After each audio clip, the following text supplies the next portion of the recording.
Adam Baldwin here for AFLplayers.com.au.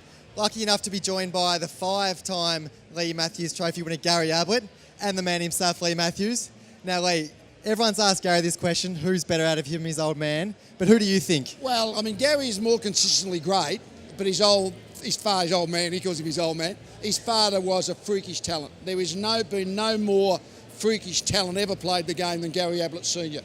But Gary probably might do it more often.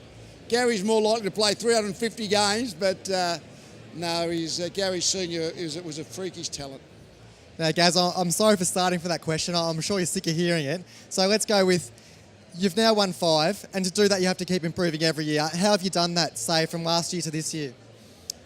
Yeah, look, I think there's always areas you can improve on in your game, and I jump into each pre-season, and I guess I go back and look at tapes and look at those areas that I can improve, and as I said on stage earlier, and I've been very fortunate that I haven't had too many injuries, and obviously plays a big part. So just very happy to walk away with this award, and obviously one of the greatest of all time here, and name him. It's a really big honour, no doubt.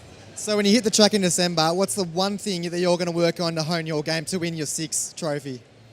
I'm not sure yet. I'm sure I'll sit down at the start of pre-season and set out my goals for that year, and always looking to improve. There's no doubt about that. I know as you get older, some areas of your game go backwards. There's no doubt about that. But I think there's areas you can always improve.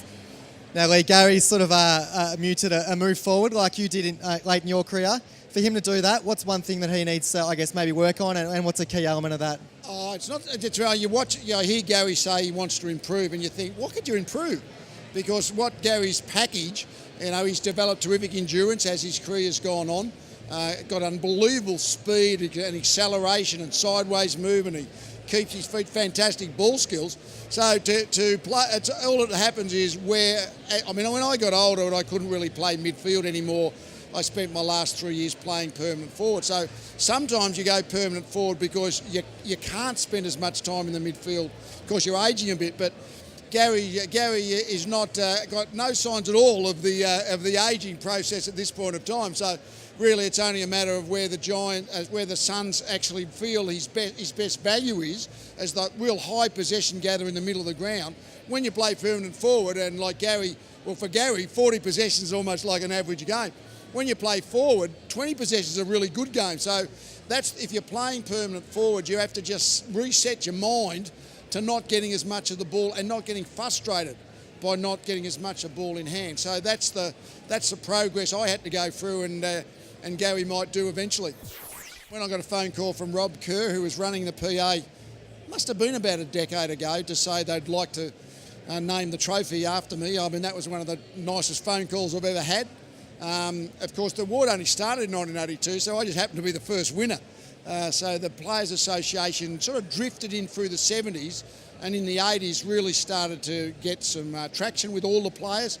But really, it's taken almost to the full-time era for players to know this is my profession, therefore supporting my association is really important. So it's been a gradual growth over the 4 decades of its existence.